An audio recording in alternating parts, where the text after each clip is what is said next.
నమస్తే, welcome to RP70 news. జగ్గయ్యపేటలో గంగమ్మ తల్లికి పూజలు నిర్వహించిన అంగన్వాడీలు సిఐటియు ఆధ్వర్యంలో చేస్తున్న సమ్మె 32వ రోజుకు చేరింది. రాష్ట్ర ప్రభుత్వం తమ డిమాండ్లను పరిష్కరించకపోవడంతో పాటు సమ్మె విరమించాలని ఎస్మా నోటీసులు జారీ చేస్తూ జీవో ప్రభుత్వం మొండి వైఖరిని నిరసనగా మున్నెటిలో దిగి జలదీక్ష తమ సమస్యలను వెంటనే పరిష్కరించాలని అంగన్వాడీలు కోరారు.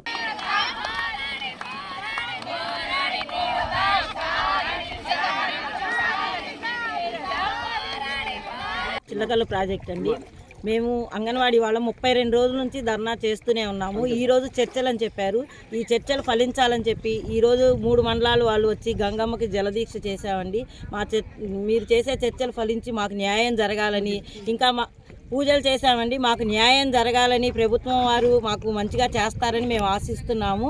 మా 32 రోజులు మా పట్టుదల అయితే ఈ పట్టుదలను చూసి మా ఉద్యోగరీత్యా కూడా మేము ఇదే పట్టుదలగా ఉండబట్టే మా పిల్లలు ఈ రోజుకి స్కూల్స్ ఓపెన్ చేయకపోయిన టీచర్ వచ్చిన తర్వాతే మేము వస్తామని అంటున్నారు.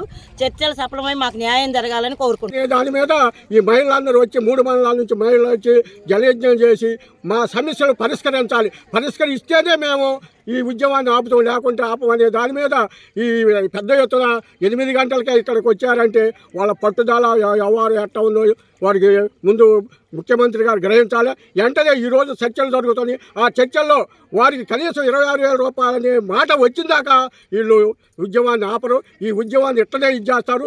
వారు ఈ ఉద్యోగం కోసం ఎప్పుడు పనిచేయట్లే. వారు అందరూ వ్యవసాయ పనులు చేసేవాళ్ళే, ఎన్నో ఇబ్బందులు పడ్డోళ్ళే. ఈయన 300 రూపాయలు ఇస్తుంటే వాళ్ళకేమో పొట్ట గడవట్లేదు, ఎన్నో ఇబ్బందులు పడుతున్నారు. అప్పుడు 3 నెలలు 4 నెలల నుంచి జీతాలు రాక నానా ఇబ్బందులు పడుతున్నారు. అలాంటి ప్రభుత్వం ఎక్కడైనా ఉందా? ఈ రాష్ట్రంలో తప్ప ఎక్కడా లేదు.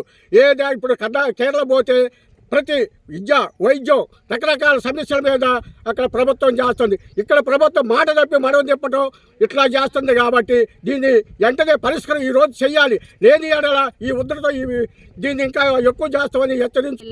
జగ్గయ్యపేట చిలకల ప్రాజెక్టు పెనగించుపల్లి గ్రామం అండి. ఈరోజు ఇక్కడికి 3 మండలాల్లో వచ్చి 30 రోజుల నుంచి మేము ధర్నా చేస్తుండగా ఈరోజు ఇక్కడ మరి మునేరులో జలదీక్ష ప్రోగ్రాం అనేది కొనసాగిస్తున్నామండి. మరి ఈరోజు మాకు ఏంటంటే ఈరోజు చర్చలకు పిలుస్తా అన్నారు. ఈ రోజైనా సఫలం చేస్తారని ఒక నమ్మకంతో ఉన్నాము. ఈరోజు కూడా చర్చల సమావేశంలో మరి సఫలం కాకపోతే మాత్రం మేము చాలా తీవ్రతగా ఉంటుందని స్పందిస్తున్నాము.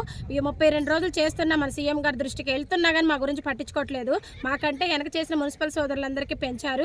అయినా మేము సంతోషపడ్డాం. ఎందుకంటే వాళ్ళకైనా పెంచారు, మనకి పెంచుతారని ఒక ఇదితో ఉన్నాం. సంక్రాంతి కానుకగా మరి ఈరోజు మేము మీకు చర్చల్లో పెంచుతామనే ఇచ్చారు. సంక్రాంతి కానుక వరకు మేము వెయిట్ చేసాం. క్రిస్మస్ అయిపోయింది, జనవరి 1 అయిపోయింది. ఏ పండుగ మేము ధర్నాలలో చూపించుకున్నాం. మరి మా బిడ్డలు, మా ఇంట్లో ఉన్న ప్రతి ఒక్కళ్ళు ఎంతో ఎదురు చూసినా కానీ మేము వచ్చి ధర్నాల్లో కొనసాగించుకుంటున్నాం. మరి సజ్జల రామకృష్ణ గారు ఏమంటున్నారంటే మీ 1,00,000 ఓట్లు మాకు అవసరం లేదు అంటున్నారు. మాకు 1,00,000తోనే కాదండి, 1 10 లక్షల ఓట్లు మా దగ్గర ఉంటాయి అని చెప్పుకొని మేము సభాముఖంగా చెప్పుకుంటున్నాము. మా దగ్గర ఎందుకు ఉండవండి ఓట్లు? మా ఫ్యామిలీలో కనీసం ఒక 5-6 ఉన్నారు. మా మంచితనం మీద ఉన్నారు. మాకు అన్ని రాష్ట్రాలు, అన్ని దేశాలు లాగే మేము కూడా ధర్నా చేస్తున్నాము. మరి మాకు తల్లులు ఎంతో సపోర్ట్గా ఉన్నారు. మరి మాకు తాళాలు పగలగొట్టించడము, మరి మా నోటీసులు ఇవ్వడము, స్కూళ్ళకి అంటించడము, పోస్టర్లో పంపించడం అన్నీ చేశారు. మేము అన్నిటినీ మరి రిజెక్ట్ చేశాము. మరి మాకు ఎట్లయినా సరే సీఎం గారు ఈరోజు కనీస వేతనం 26,000 చేస్తారని ఈరోజు ఈ జలదీక్ష మా మీద గౌరవంతో మరి పిల్లలు ఎంతో ఇబ్బంది పడుతున్నారు. మరి స్కూళ్ళకు కూడా పంపించట్లేదు. సచివాలయం వాళ్ళు తీస్తున్నారు, స్టాక్ ఇస్తున్నారు అనుకుంటున్నారు.